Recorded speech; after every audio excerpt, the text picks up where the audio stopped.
Ever wondered what are the worst cities to live in the US and why?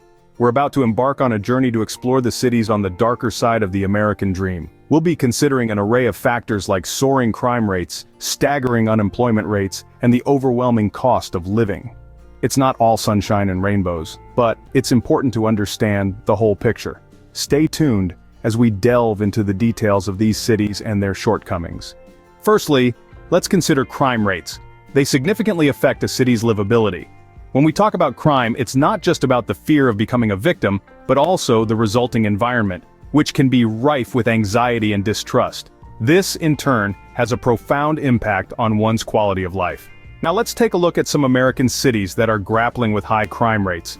St. Louis, Missouri, for instance, is unfortunately known for its high crime rate. In fact, it's been reported that St. Louis has a violent crime rate of about 1,849 per 100,000 residents. That's nearly 19 times the national average. Moving on, we have Detroit, Michigan, where the violent crime rate is 1,744 per 100,000 residents. This is a city where, sadly, crime has become a part of its identity. Baltimore, Maryland, isn't far behind either. With a violent crime rate of 1,558 per 100,000 residents, it's a city that's been struggling with crime for a long time. Then there's Memphis, Tennessee, a city known for its music and southern charm, yet it has a high crime rate of 1,547 per 100,000 residents. And finally, we have Albuquerque, New Mexico. Known for its vibrant culture and beautiful landscapes, it's a city that's unfortunately also known for its high crime rate, which stands at 1,447 per 100,000 residents. These figures are alarming, to say the least. It's not just about personal safety, but the overall sense of security and well-being. High crime rates can lead to a lack of community cohesion, discourage investment, and stifle economic growth. In conclusion, high crime rates are not just numbers. They represent real people and real lives disrupted. They create an environment of fear and uncertainty, and unfortunately they're a reality in a number of American cities. High crime rates are a major factor in deeming a city unfavorable for living. Unemployment rates also play a significant role in determining the quality of life in a city. When a significant portion of a city's population is without work, it not only affects those individuals but the community as a whole. Let's delve into this a bit more. Let's start with the city of Yuma, Arizona. According to recent data, Yuma has an unemployment rate of over 20%. That's 1 in 5 people in the city who are out of work. This high rate of unemployment has led to poverty and economic instability, which in turn affects the city's overall quality of life. Next, we move over to El Centro, California.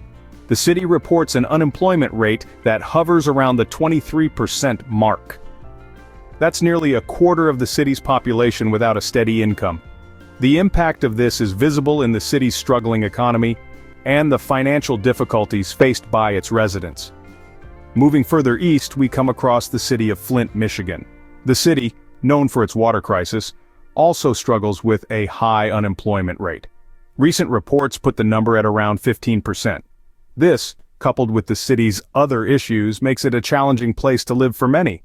What these cities have in common is the struggle to provide adequate job opportunities for their citizens.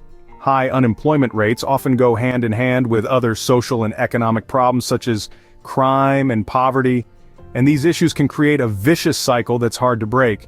When people can't find jobs, they can't afford to live, and when they can't afford to live, it becomes even harder to find jobs. To sum up, the unemployment rate is a key factor in assessing a city's livability. It's not just about the number of people out of work, but the ripple effects that high unemployment can have on a community's economy and overall quality of life. A high unemployment rate can lead to economic instability, making a city a challenging place to live. Opening. The cost of living is another critical factor when considering the worst cities to live in. We often think of the cost of living in terms of how much we pay for groceries or how much rent costs, but it's much more than that. It's the total amount of money needed for an individual or a family to maintain a certain standard of living in a particular location. This includes housing, food, taxes, healthcare, transportation, and even the cost of education. Let's take a look at some cities in the United States where the cost of living is sky high. Let's start with San Francisco, California. Known for its tech boom and iconic landmarks, San Francisco is one of the most expensive cities in the United States. The cost of living index here is a whopping 262, with housing being the biggest factor.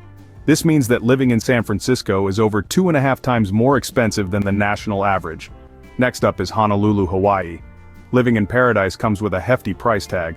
The cost of living index in Honolulu is 195. High costs of goods and services along with expensive housing make Honolulu a costly place to live. Now let's head east to New York City. The Big Apple is another city with a high cost of living with an index of 187. Here, the high cost of housing, food, and transportation can make it tough for many people to make ends meet. Lastly, let's talk about Boston, Massachusetts. Known for its rich history and prestigious universities, Boston has a high cost of living index of 172. High housing costs, coupled with high costs for healthcare and education, make Boston an expensive city to reside in.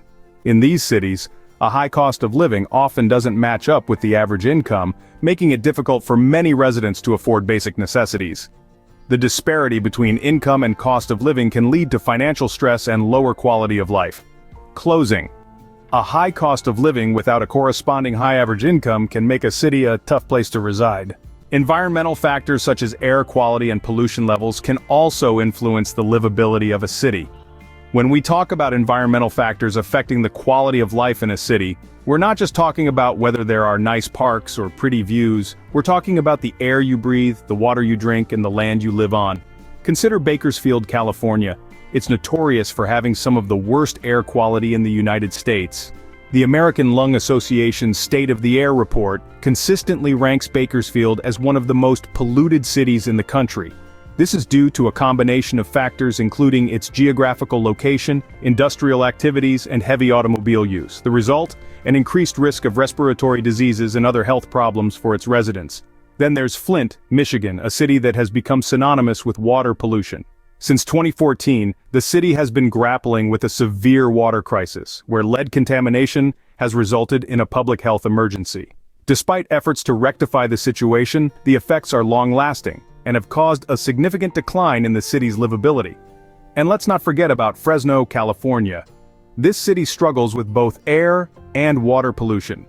Fresno's air quality is among the worst in the nation due to high levels of particulate matter and ozone pollution. Moreover, the city's water supply has been found to contain harmful levels of nitrates and other contaminants, posing a significant risk to the health of its residents. But it's not only about health risks. These environmental issues can also impact a city's economy, its reputation, and the overall quality of life for its residents. They can lead to higher healthcare costs, deter potential new residents or businesses, and even impact property values. So, while a city might have a low cost of living or a thriving job market, if its environmental conditions are poor, it can still be a tough place to live. Poor environmental conditions can negatively impact the health and well-being of residents, further lowering a city's livability. So there you have it. These are some of the worst cities to live in the US based on crime rates, unemployment rates, cost of living, and environmental factors. We've journeyed through the data and statistics, painting a picture of cities that, for various reasons, rank low in terms of livability. From the high crime rates that plague certain urban areas, making safety a constant concern, to the cities where job opportunities are scarce and unemployment rates are sky high. Then there's the cost of living, a crucial factor when considering any city as a possible home. In some of these cities, the cost of housing, groceries, and basic necessities far outstrip the national average, making everyday survival a struggle for many residents. And let's not forget about environmental factors. Whether it's poor air quality due to pollution or the threat of natural disasters, some cities unfortunately offer a less than ideal environment to call home. But it's important to remember that these cities are not without their redeeming qualities. Every city has its own unique charm and potential for growth, and while the cities we've discussed today currently face significant challenges, that doesn't mean they're destined to remain in these circumstances forever. Change is the only constant, and these cities, like all others, have the potential to evolve and improve. They may be struggling now, but with the right interventions, policies, and community engagement, there's always the hope for a brighter future. Remember, these factors are dynamic and cities can change over time. It's always important to research before making any decisions on where to live.